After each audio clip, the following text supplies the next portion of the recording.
Hello, so this is chapter 11, groundwater resources. Okay, as in the course information, we for this chapter 11, you can look into course information. The topic includes aquifer and formations, Darcy's law, well hydraulics, steady flow to well in confined aquifer. So in these slides, okay, these slides is actually the original slides are from Dr. Noor Aliani and Professor Sobri. So I've edited some things, and um, uh, there are a lot of contents which for additional notes. So it is put at the back side of these slides, and for this, I will focus on the content in these slides. I will focus on the aquifer information, which uh, includes the description of occurrence of groundwater, okay, and the characteristic of groundwater, and then the Darcy's law, okay, which describe groundwater flow, and well hydraulics, okay, if there's a well and what occurs underneath in the ground. So there are two conditions: steady confined flow and steady unconfined flow. So we will see what is confined and what is unconfined. Okay, so you have geotechnics. You have geotechnic class. So this for groundwater is actually related with geotechnic. But because we are in hydrology class, so that's why we focus on this flow, okay, the flow of water inside the underground or the flow of groundwater. Okay, so basically these are the contents of this chapter 11. Okay, before we learn any theories or the calculations involved, so we need to understand what is aquifer, okay, and what is groundwater. So you know that rainfall infiltrates the soil and penetrates, okay, the underlying strata. So this water or rainfall underneath is called groundwater. So the quantity of water that can be accommodated under the surface depends on the porosity of the subsurface strata. So what is subsurface strata? It is actually the soil, okay, the category of soil, which is the subsurface strata. Okay, so what's the difference between groundwater and surface water? So what we have learned before um, on runoff, on hydrograph, so all of that uh, actually involves two, okay, runoff and water underground. Okay, so if you remember in your hydrograph, which you got observation data of the flow discharge of a river, so if you plot it, it will become a hydrograph. So if you remember, and you should remember, hydrograph consists of base flow and the runoff flow. So there are two sources for the discharge in the river. So one is from groundwater and one is from surface flow. Okay, so there is a boundary here. Let's see here, A, if you see the dark color lines, which is A, so we can say that this A is surface water, which is the catchment. If you remember, river basin and catchment. So it is the boundary for surface water. Okay, but we also have another important thing, which is the groundwater boundary. So underneath the ground, how the water is accumulated is different. Okay, above the ground, we know that it is from a river basin, a catchment. Okay, I sketch again. So you know, usually I will sketch like this. This is the catchment or river basin, river R and B, river basin. Okay, so there exists some river. So this is surface runoff. So anything or any rainfall fall into the boundary for this river basin boundary, so it will become runoff water. Okay, but for groundwater it is underground, so the boundary is different. The red color, this red color is the groundwater. Okay, underground, okay, we can say it as a water bearing, water bearing, where it collects the water. Strata is, we can say strata is like layers. So boundaries of layers which can contain water underground. So that is what we call aquifer. Okay, that is what we call aquifer. Okay, so the water bearing strata or the soil underground can consist of unconsolidated materials like sands, gravels, and glacial drift. Okay, glacial. So, do you know what is glacial? So, please Google yourself. Okay, what is glacial? Or consolidated material like sandstone and limestone. So, these are characteristic of soils underground. So, this type of soil actually have its own effect on groundwater. Um, Such as limestone is relatively impervious but is soluble in water, and so frequently has wide joints and solution passages that make the rock altogether similar to a porous rock. Okay, so this there's something here. So this kind of rock can hold water, okay, and act as an aquifer. So here it can hold water, okay, limestone. Okay, the other thing, the water in the pores of an aquifer is subject to gravitational forces, so it tends to flow downwards through the pores of the material.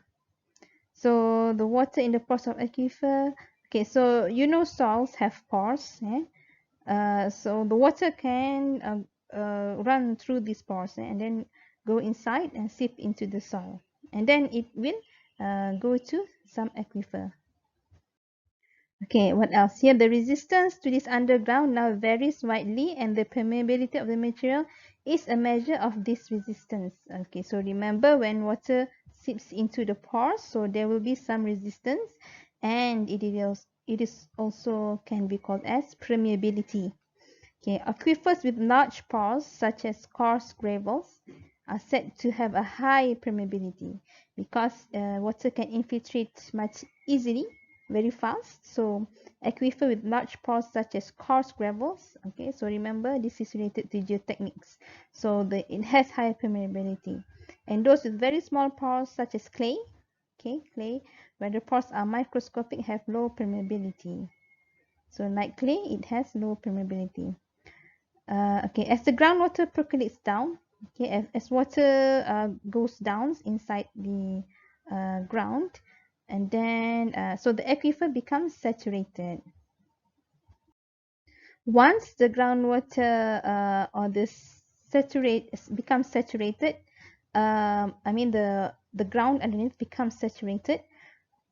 So this can be referred to as groundwater table, okay, or phreatic surface.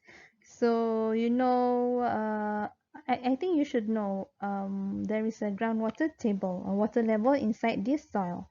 So this describe it.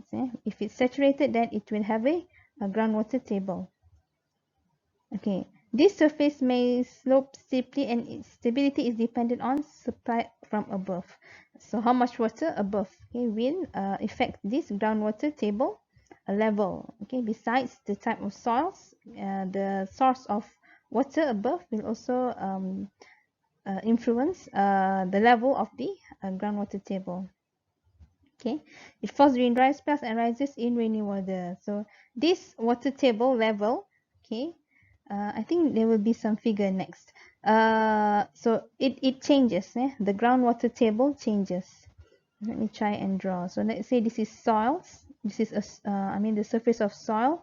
So underneath there will be some kind of groundwater table. So this level, okay, wait, this is soil. Usually we will draw like this, and this is soil.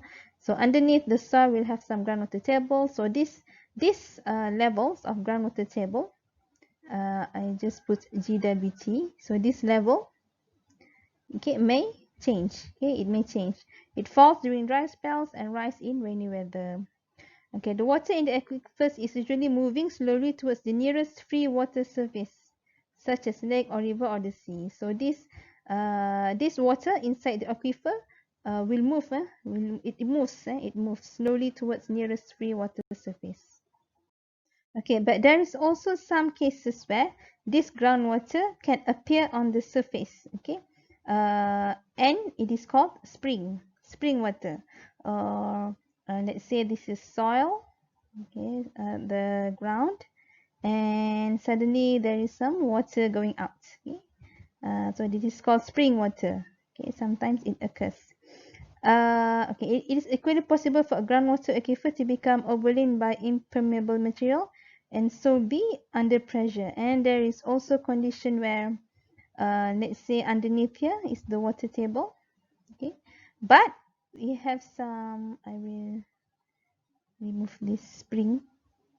We have some, let's say there's some layer of impermeable material.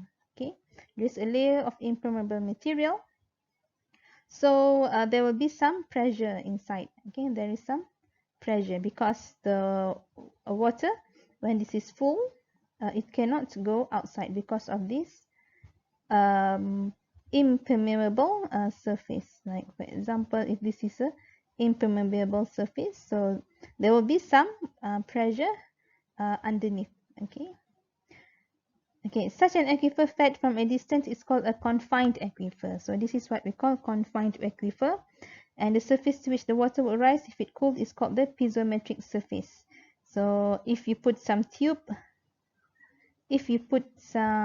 here, okay, then there will be some piezometric surface where there will be some pressure. Okay, if you put a tube here and put so there will be a rise of fluid inside this tube. Okay, so that is what we call piezometric surface.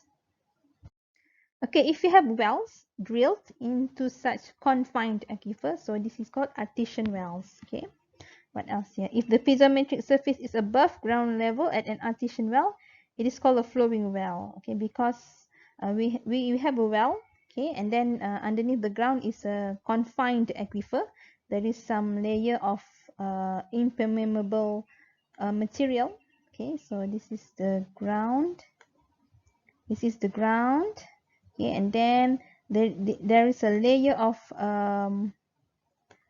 impermeable, say this is an area of impermeable material, so there is some pressure inside. Okay, so there is some pressure inside this, pressure of water.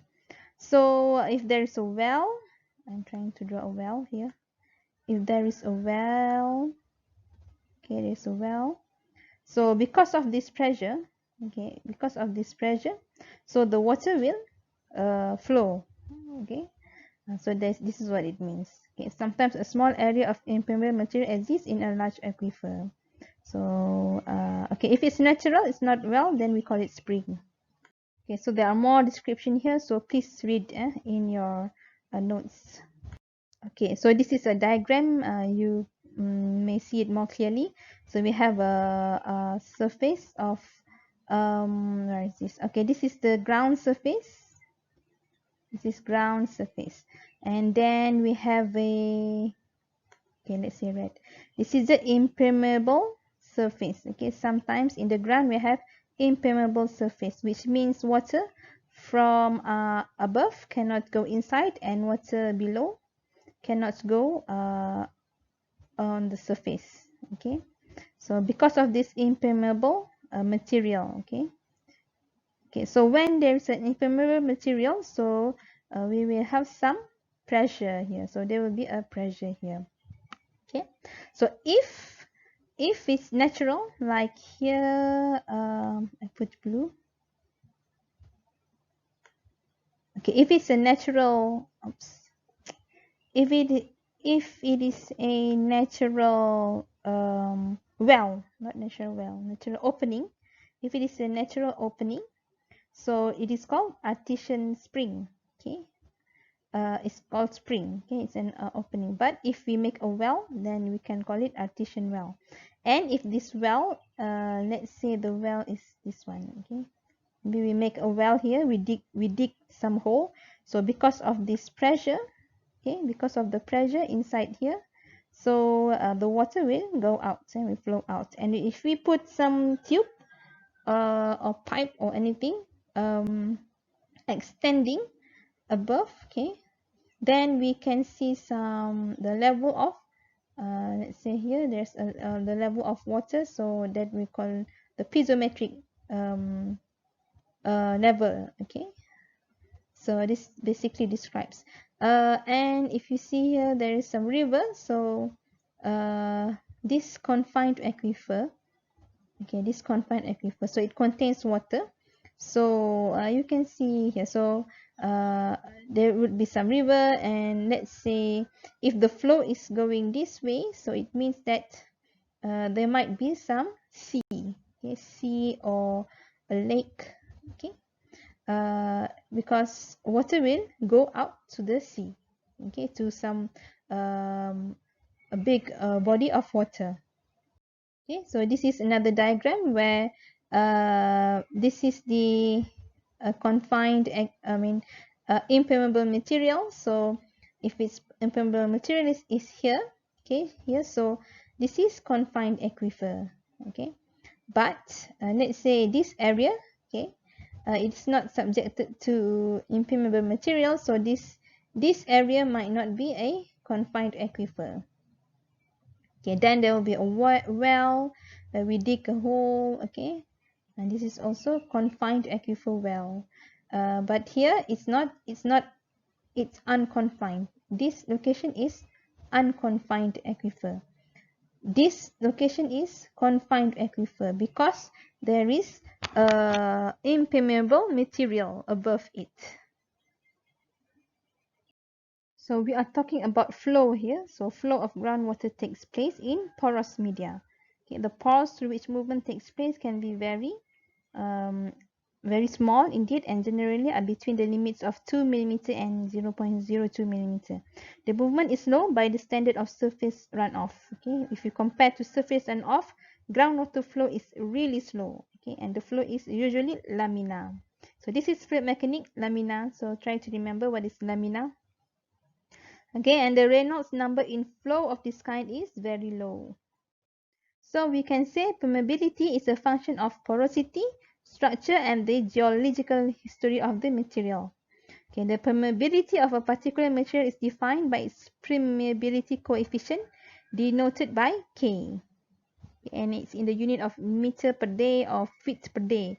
Okay, note this time frame day. Okay, because it's very slow.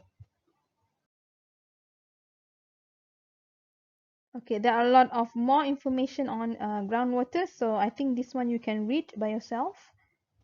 Okay, so aquifer again. Aquifer is described as the main groundwater resources strata, covers an extensive area and is considered as the groundwater storage reservoir. So it's groundwater storage reservoir. So that is aquifer. So again, it may be classified as confined and unconfined. So similar which I have explained before, and please look into the diagram which I've shown before. So unconfined aquifer, the groundwater levels vary because it is not restricted. There are no impermeability material above it. So the groundwater levels vary as a result of extent of area of groundwater inflow and outflow, pumping well operation activities, and soil permeability. So variations in the groundwater level attributable to the changing in volume of water storage in the aquifer. So the levels can vary a lot. So again, this is the more clear diagram of unconfined aquifer. So the impermeable layer is underneath it. Okay, it does not limit the groundwater level in this area, this whole area. Okay, so the groundwater level can increase and decrease freely. Okay, and if you put a piezometer here, if you dig a hole and put a piezometer tube or piezometer pipe, whatever, and the pressure is the same. The level is still the same with the groundwater level. Okay, because it is freely. It is freely. It's not constricted or limited. Different for confined aquifer, or here it called sometimes it is called attrition or pressurized aquifer. Pressure, the word is pressure here, because the groundwater is confined under hydrostatic pressure that larger than the atmospheric pressure. Before it is subjected to atmospheric pressure for unconfined aquifer, but for confined aquifer, it is subjected to the pressure inside beneath the impermeability layers. Okay, the rising of groundwater level governed by the hydrostatic pressure. Okay, so we can see here, this is the confined aquifer area. There is a impermeable layer, okay, here. So the water cannot escape. So there is a pressure inside here. Okay, there is a pressure inside here. Compared to a unconfined aquifer, it is subjected to atmospheric pressure. But for confined aquifer, there is a hydrostatic pressure inside. Okay, and there is hydrostatic pressure inside. So if you put a piezometer here, you see there is some level. Okay, there is some level of hydrostatic pressure. Okay, because it is confined, the water is confined. Yeah? There is some hydrostatic pressure inside. So in groundwater flow analysis, there is some characteristic such as the porosity, specific retention, specific yield, permeability, transmissibility, storage coefficient. So this is quite similar with the geotechnic. So what is porosity? This is the total volume of void divided by total volume of soil. Okay, so important, the maximum amount of water that a rock can contain when it is saturated. So that is porosity. What is specific retention? It is the percentage of water volume being held or retained or not drained out due to gravitational influence. So this can be named as the ability to hold water. Okay, the ability to hold water. Ability to hold water or water holding ability. That's the same. Okay, so the volume filled by retained water over the total volume of soil. So that is a specific retention. Okay, so you also have specific yield. So specific yield, that's why, is the percentage of water volume being drained out due to gravitational influence when groundwater level lowered due to pumping activities or draining. So it is Wy, volume of being drained out, and B over the volume of soil. So it can be related Sy and Sr. Okay, Sr, retention and yield, we can relate it. Okay, and permeability K. So for flow, okay, for this hydrology, we use permeability K. This K we use. The ability of soil or rock in aquifer draining the water. Okay, it influences the flow of the groundwater. So K is the coefficient of permeability. Okay, and for hydrology, we also look into transmissibility. So the relation between transmissibility, okay, and permeability. So there is some relationship. Okay, so it is the transmissibility is the coefficient of transmissibility. The coefficient of transmissibility. Okay, H is the thickness of saturated zone. Okay, saturated zone means if you have a soil and then there is this is the groundwater table, and this is the most bedrock, for example. So H is the saturated zone. Okay, this is H, saturated zone. Okay, K is the coefficient of permeability. K is the coefficient of permeability. T is the coefficient of transmissibility. Okay, we also have storage coefficient, which is the volume of water being drained out per unit, changing in head divided by unit surface area of aquifer. So this change in head is the change in the groundwater level for unconfined aquifer and change in piezometric level for confined aquifer. Okay, so this is part 2, Darcy's law. So for groundwater flow, so the law is we use Darcy's law. Like for example, before we always use Newton law, right? But for this groundwater flow, we use Darcy's law. So what is Darcy's law? Okay, so before we proceed with the calculations using Darcy's law, there is some assumptions. Okay, law or formula equation will always have some assumptions because we need to simplify things, and there are a lot of factors actually if you want to model some phenomena. So so to make it simple, we need to create some kind of conditions. Okay, so for example, for Darcy's law, we assume the material is homogeneous and isotropic. Okay, there is no capillary zone, there is a steady state of flow. Okay, so steady state of flow, so this is in hydraulics. Okay, it means the flow is constant across time. Okay, the flow is constant across time. Material is homogeneous. Okay, we will see later what is homogeneous. And no capillary zone means there are no a big how to say, pores, okay, which affects the water of the flow of groundwater. Okay, so for the number one condition, it says the soil is homogeneous and isotropic. So it means that in the soil, actually, there's a lot of different types of soil. So for this law to take to calculate using this law, we need to assume that the soil is homogeneous. Right? It has the same characteristics. Okay, for example, in point A and point B, it has the same permeability. Okay, for any directions. Okay, so how did Darcy make this? Of course, he did some experiments. Okay, Mr. Darcy here. So let's say what he did. Like this is some kind of a pipe, and inside it some soils.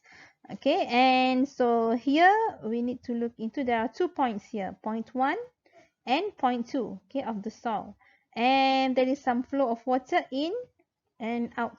Okay, so here what does he measure? Okay, what he measure is he measures the head. Okay, so this is piezometric tube here. Okay, so the level of this piezometric tube is the head. Remember, this looks like Bernoulli equation. Okay? Point 1 and point 2, and then there is some head using piezometric piezometer. So the difference in this head from point 1 to point 2 is, let's say this DH. The difference in the head is DH. And what else we have here is the difference length. The different point between point 1 and point 2 is separated by length. Okay, so there is DL here. Okay, so if water flows from point 1 to point 2, there will be some kind of velocity. So how do the velocity is calculated? Okay, instead of, you know that velocity is meter per second, right? But here for this Darcy's law, it is dH over dl. Okay, dH over dl.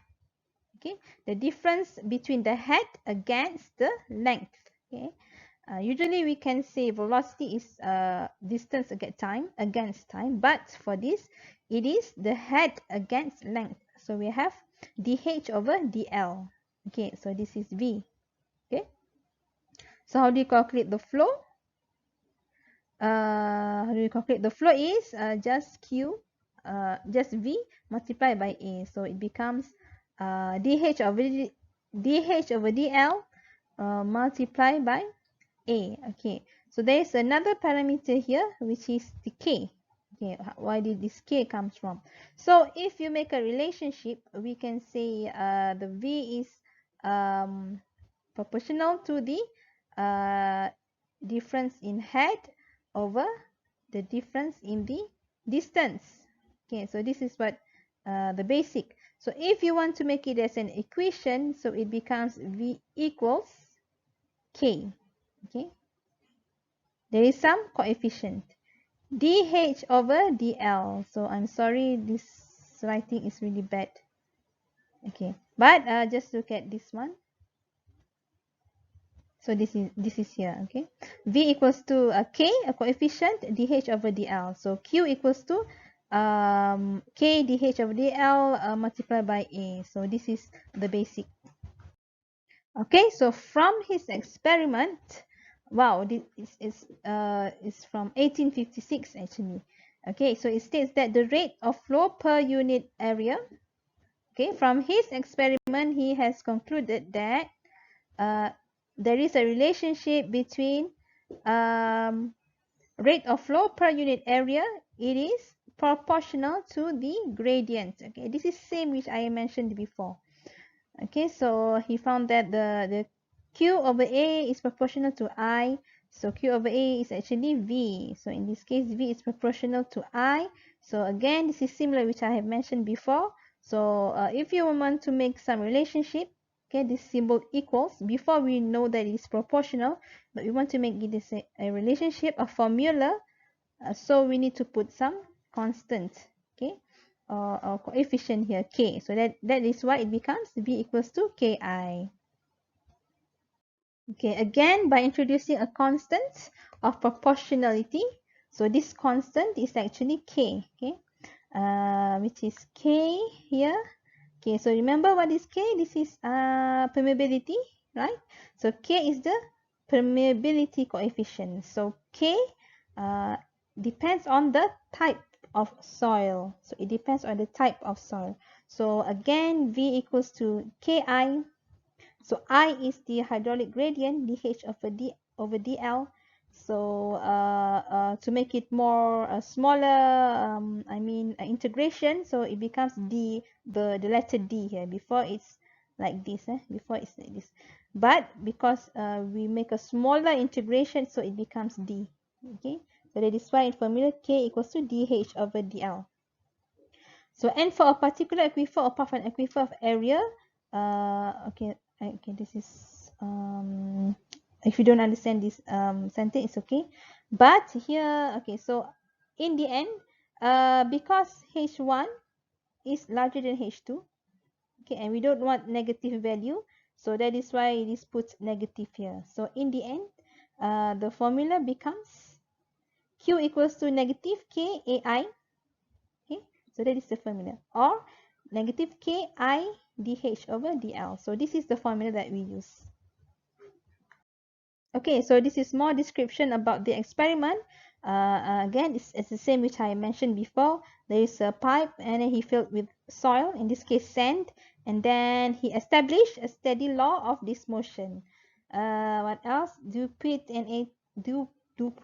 and Boussinesq also develops a hydraulic theory of flow of groundwater. Okay, and Forchheimer give the hydraulic theory of wells. Okay, you can read more about the history of groundwater flow here. Okay, so this is mentioned before. The flow velocity is the assumption.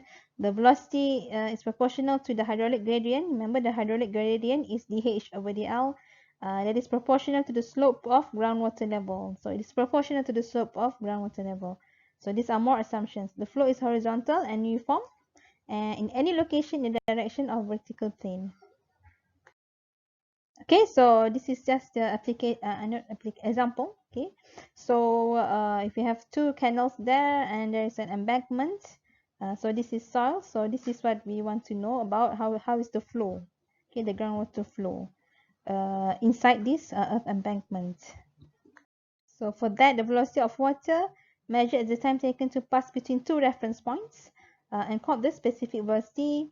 And I, the hydraulic gradient, this equals the potential gradient. Since velocities are so small that there is virtually no velocity. Okay, so example of this calculation, I think it is in the back of the notes, extra notes, so you can read on this. Okay, so now we proceed to part 3, well hydraulics and steady flow to well in confined aquifer. So remember, the course information is include this steady flow in confined aquifer. So please understand this calculation for steady flow in confined aquifer. Okay, so this is more explanation of flow in confined aquifer. Groundwater is flowing from left to right. The energy required to move the water through the pores is continually using up the available head. Okay, so the line of potential head will decrease. Okay, the flow is this way. Okay, so the head, okay, let's say this is confined aquifer. So the head here decrease because some energy are taken. So as the flow goes further, then the head will decrease. Okay, so again, this formula is similar with what I have taught you before in the previous slides. Okay, so this is actually the same. Okay, this is the same. This orange color, blue color, and this red box are the same. Okay, so what are groundwater used for usually? So Many countries uses groundwater for their water supply. So they need to extract the groundwater. So the simplest and oldest way of collecting groundwater is by digging a hole in the ground that penetrates the water table. It needs to penetrate the water table, of course, because we want the water, so it penetrates the water table. So if there's a confined aquifer, so there will be a pressure, so it's easier to take out the groundwater. Okay, but if it's not a confined aquifer, it's an unconfined aquifer, so we may need a pump. So if the quantity of water that can be taken from the hole is not adequate, then the hole must be extended either horizontally or vertically. Okay, so what method will depend on the local geohydrology. Okay, so if this is an unconfined aquifer, so we may need a pump, or even if it's a confined aquifer but the pressure is not enough, so also we need a pump. So this is a typical water supply borehole. Okay, so there is a really important term here, drawdown. Okay, drawdown, usually it is symbolized as S, drawdown S. So formula for drawdown curves of a single well can be derived from the condition of flow previously discussed. Only the two simplest cases will be considered here. Steady flow to a well tapping confined groundwater. Okay, steady flow to a water table well. So we will focus on steady confined flow.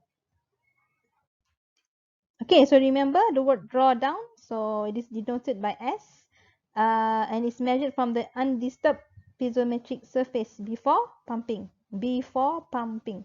So let's say this is the piezometric surface, or we can also say this is the groundwater table level. Groundwater table level. Okay. So above this hash line, this is impermeable surface. So above here, okay, so this level is unconfined. Okay, this level is confined. Okay, so what here? The horizontal coordinate is measured radially from the well and is denoted by R since the flow is radial to the well. So you have to imagine, okay, this is the soil information, and then we have a tube or well. So this is the well, this red, can you see this red? Okay, so this is the well. So if we put a well, okay, let's say the well is put until the confined space. Okay, this is the confined space. So if it's put until the confined space, so we can imagine this way. So there will be some R, horizontal coordinate. Let's say this is R. Okay, this is R, the radius. Okay, so R is a horizontal distance from the well. Measured radially mean is circularly. For example, if you look if your eyes, let's say this is your eye, okay, you are looking above from the sky towards the ground. So this is your eye, you look from above from the sky towards the ground. So you can see, let's say this is the land, so this is a well. Okay, so R is radially, means that horizontal distance radially measured from the well. Okay, this red is well, this red circle is the well. Okay, so the horizontal distance is radially, this blue circle is the radial distance. Okay, so the distance from the well to any point in the on the ground is R. So that is R. Radial radial distance, okay, to the well. So please tell me if you don't understand what I'm talking. You need to imagine this way. Okay, the steady state discharge from the well is called Q. Okay, the steady state discharge going out from the well. Okay, this is Q, the steady state discharge. So this is Q. Okay, so in summary, we can okay, let me find this. Okay, in summary, we can make this formula, okay, using Darcy's law. Okay, negative K ds over dr, because S is, we can say it represent the head. Okay, remember before it's negative k dh over dl, but now it becomes ds over dr because s. So before ds is dh, but now it becomes ds, and dr is before is dl, but now because we measure according to radial distance, so it becomes dr. Okay, and then 2 pi rh. So what is this? So this is actually area. Okay, so we organized the formula before, so we finally get this formula. Okay, and ds. Okay, what is ds? So it's actually the difference between 2 points. Okay, ds means the s between 2 points, the difference. So if we have what is s1, what is s2, okay, for ds, what we know what is s1, we know what is s2, and for dr we know what is r1 and what is r2. So that way we can simplify the formula into this way. Okay, like this. So if we know what is point 1, where is point 1, where is point 2, and we know the s in point 1 and point 2, so we can write it this way. Okay, we don't want this dd anymore. Okay, so we have, so it is convert into this type of formula: s1 minus s2 equals to like this. Yeah, so this is derived from the Darcy's law equation, so it becomes Siem's equation. Okay, because so this is a very important equation and holds true for all kinds of underground flows: steady and unsteady, confined and unconfined. So this is kind of like a general formula for all. Okay, so what else here? We have kh. Okay, so the term kh is if you remember, it is a coefficient of transmissibility. Okay, so here is a diagram with the formula also, a summary for confined aquifer. So let me explain this figure. Okay, so this is the well. Okay, this is the well. So if you put another observation well, okay, or we can say this is like a piezometer. Okay, let's say we measure the head from these two, point 1 and point 2. So we measure the head, the drawdown from these two. Wait, I need to write again. Point 1 and point 2. So this is the well. Okay, this is the well. Okay, so the well penetrates until the confined aquifer. So the well penetrates until the confined aquifer. So let's say this confined aquifer is saturated and the water is all inside this confined aquifer. What else here? And we also have some head here. Okay, and two observation well. Okay, to measure the head. Okay, so in this case, head is measured according to the drawdown S1 and S2. The drawdown, the level of drawdown S1 and S2. Okay, what else here? What else you need? Okay, so the other thing you need to know is the this R1 and R2. Okay, remember R is the radial distance, so from the well. So R1 is the distance from the well to the observation well here. Okay, for R1. For R2, from the well to point 2, observation well number 2. Okay, so this is the relationship. And you also have H2. Okay, we can also put it in the head, okay, in terms of head, H2 and H1. Okay, sorry. So this actually, wait, let's say the head is here and here. Okay.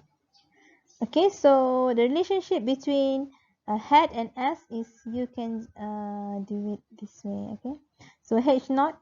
Okay, H naught is from above until under, from the original groundwater table. Okay, so the relationship between this piezometric head and drawdown is you can make it H. The total is H naught. S2 plus H2 is H naught. S1 plus H1 is H naught. Okay, this is just your information, because sometimes questions they can give you H2, okay, and they give you H naught, okay, and they give you S1, but they didn't give you S2. So which you need to find all these parameters. Okay, what else here? Okay, here is, this is H, this is big H actually, this is big H. Okay, this is big H. Okay. Okay, so what formula exists for confined aquifer, steady flow confined aquifer, is this one, Thiam's equation. Okay, so it can be in the form of S1 minus S2, or it can be in the form of H2 minus H1. So these two is the same formula. Okay. Oops, wait. This formula, okay, and this formula is the same. Okay. If you use S, it will be S1 minus S2. If you use head, it will be H2 minus H1. If you use S, it will be S1 minus S2. So, okay, remember that it becomes 1 minus 2 for S, but H2 minus H1 for H. The other things are the same. Okay, and you can derive from the formula. If you want to find Q, you derive the formula. If you want to find K, you derive the formula. Alright, so that's why we say this is the general formula. Okay, you can check why S1 minus S2 is the same as H2 minus H1. You can check. Okay, so this is a recap from the previous figures. So again, the formula can be in the terms of H head or S. Okay, it's either S, drawdown, or H. And if derived, it becomes like this. This is just a repetition. Okay, so using this TM formula, okay, remember this is the general formula.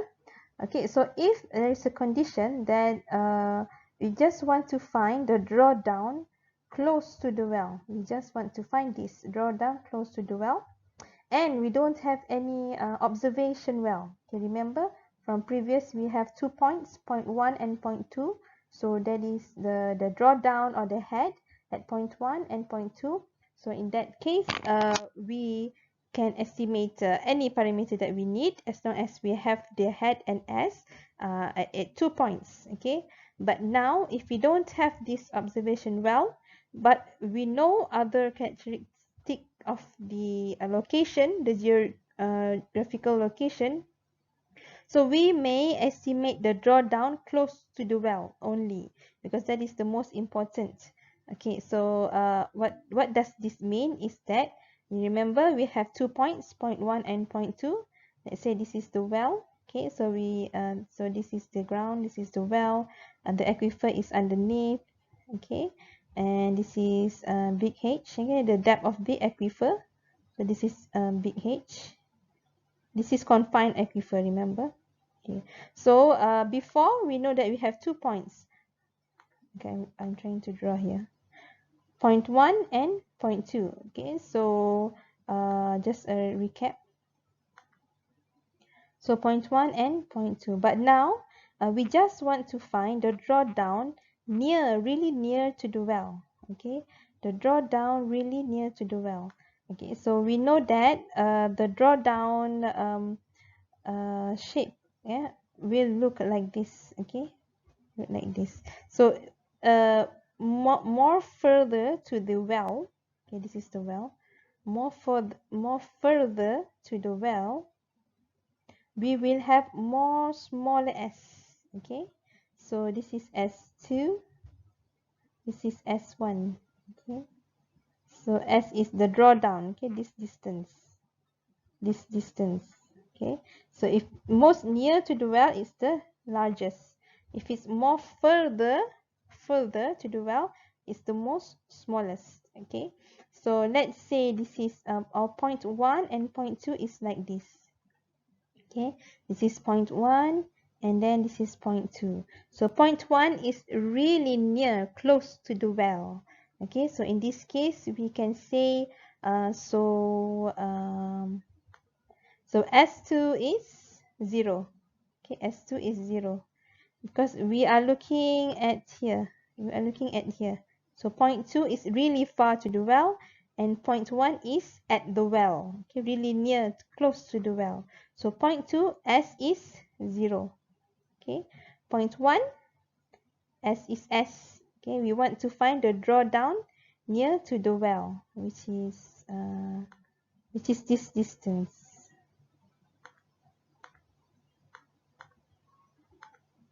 This distance, okay, this S. Okay, so just forget about this point.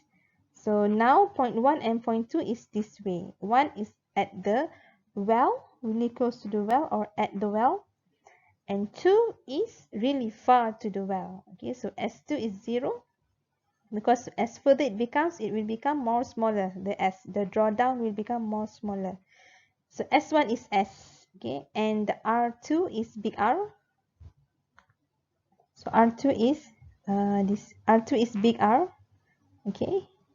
There is a guideline on how to calculate big R, okay, and small r is actually the well diameter. We can say the not well diameter, well radius. So R1 is the well radius. Okay, so this is like a simplified and with some conditions without using any observation well. Okay, so this is the guideline of the guideline of the big R value. Okay, so for this value, you may write it as R or R naught. Okay, for this guideline, it uses R naught. So R, this big R is the furthest distance. Okay, so it may be okay. The this dot is the well. This dot is the well, and there are many conditions. For example, it is on an island. Okay, it is some kind of a land which has a border of sea at the right hand and left, and it may be like this, it may be like this. Okay, so the shaded area is the land. Okay, and then the white area outside is the sea. Okay, so this is the integration constant R in Dupuit's formula for drawdown close to the well. Okay, so again, point 1 and point 2, 2 is most further and 1 is near to the well. So that is the assumption. Okay, more explanation. This is the same which I explained. So if some value of big R, which is R the most furthest to the well, for idealized boundaries are given in the figure. Okay, so this R depends on the distance to open water. As the distance increase, so does R naught. So that's R naught. So R naught, remember, this is similar to R2. Okay, remember, R naught is similar to R2 using the general formula. As the distance increase, so does R2. Okay, and the drawdown. Okay, as the distance increases, so does R2, which is in this case big R, and the drawdown. So this means the drawdown. I think this means the S1. Okay. Okay, then indeed finite drawdowns are possible only when the constant level of water is a finite distance away. Okay, so because actually R2 is so actually S2 is small, 0, but we are talking about we want to find the drawdown nearest to the well. Okay, so this is what it means. Okay, so this is an example of the simplified, okay, according to the guideline of the boundaries of open water. For example, a fully penetrating well with an outside diameter of 0.5 meter discharges a constant 0.08 meter cube per second from an aquifer whose Coefficient of transmissibility is 25 10 minus 3 meter square of a second. So try to go back. What is transmissibility? Okay, discharge Q and this diameter. Okay, the aquifer is in contact with a lake 2 kilometer away and has no other source of supply. So this is which conditions. You may look at the guideline. Estimate the drawdown at the well face. So we want to find S. Okay, so how do we calculate this? Okay, so remember this is the simplified formula with the condition that R1 is close to the well and R2 is really far to the well. Okay, so the diameter, what are the information given? The diameter of the well is 0.5 meter, and because this is R1, okay, so R is same as the radius of the well. Okay, so it's 0.25. Okay, and we want to find this big R. Okay, so it says that the nearest body of water is a lake and there is no other water supply anywhere. Okay, so it meets this description. Okay, there is a body of water, a lake, and there are no other sources, okay, of water. So this means the infinity, and there are no more but no other sources of water, just a lake. Okay, so that's why it uses this formula. L equals to 2 kilometer, which is 2000 meter. So R, big R, okay, using the guideline, so big R for this case is 2L, 4000 meter. So now you can calculate S. Okay, so this S is actually similar to S1. Okay, this S is similar to S1. Point 1, which is really near to the well surface. Or well face, here it put as well face. So you calculate, put the information which is given, Q 0.08, 2 pi, R, this R, and then what else in you see? 2 pi, I think this have some 2 pi, oh sorry, this one, this is KH, this is KH, this is KH, okay, the transmissibility. Okay, so use this formula. Okay, R big R over R, so we get 4.9. So we get the drawdown. Okay, the drawdown is 4.9. So this means that if you draw water with this constant discharge 0.08, so you will expect a drawdown about 4.9 meter. Okay, so the water table will fall down until 4.9 meter. So this is what it means. Okay, so for example 2, this is the example if we have two observation well, 1 and 2, and we have a well. Okay, so this is a well. Okay, and by now you can imagine, I hope you can imagine. So we have this confined aquifer. Okay, this should be extended. Okay, so we have three holes. Okay, 3 holes. This is the well. Again, this is point 1 and point 2, or hole 1 and hole 2, or observation well 1 and observation well 2. Okay, so this is the big H. Okay, so this is the confined aquifer. Okay, so for this example, okay, so look on the questions. A well fully penetrates a 25-meter thick confined aquifer. So what is this? 25-meter thick confined aquifer. Okay, after a long period of pumping at a constant rate of 0.05. So what is this? The drawdown at distances 50 meter and 150 meter from the well were observed to be 3 meter and 1.2 meter. Okay, respectively. Determine the hydraulic conductivity and the transmissivity. So try to recall what is this. hydraulic conductivity and transmissivity. Okay, so actually this is not a difficult calculation, and it gives all the information. Okay, but some questions it may not give all the information. You have to think and identify what is S1, what is S2, what is R1, what is R2. Okay, so for this case you need to imagine again. So if I change the color, if we are pumping out the water, okay, so this is Q, okay, so and then we have an aquifer with the depth of H, okay, so what is H? Okay, what do you think is H? Okay, it gives you before here, a 25-meter thick confined aquifer, so this is big H.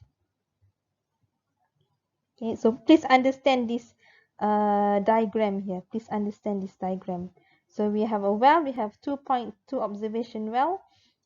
So what happens if we draw out some water using a constant discharge?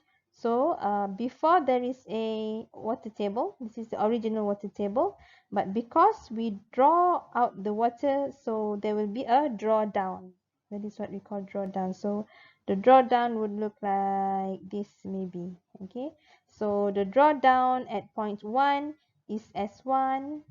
Okay, the drawdown at point 2 is S2. So drawdown means how much water table dropped. Okay, how much water.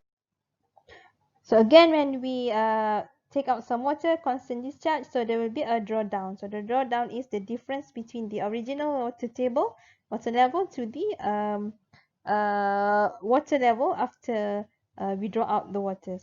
So the S at point 1, S at point 2, okay, and we might also have head at point 1 and point 2. So I hope you understand this concept. Okay, what else? Okay, the drawdown at distance 50 and 150. So this means the distance from the well. Okay, this is 50 meter, okay, from the well. Point 1 is 50 meter from the well, and point 2 is 150 meter from the well. So this is 50. The point 1 is 50. Point 2 is 150. Okay, so what is this? This is R1 and R2. Okay, so what is hydraulic conductivity? Try to remember. What is it? Okay, so this is not a really difficult calculation. So we see how it's being solved.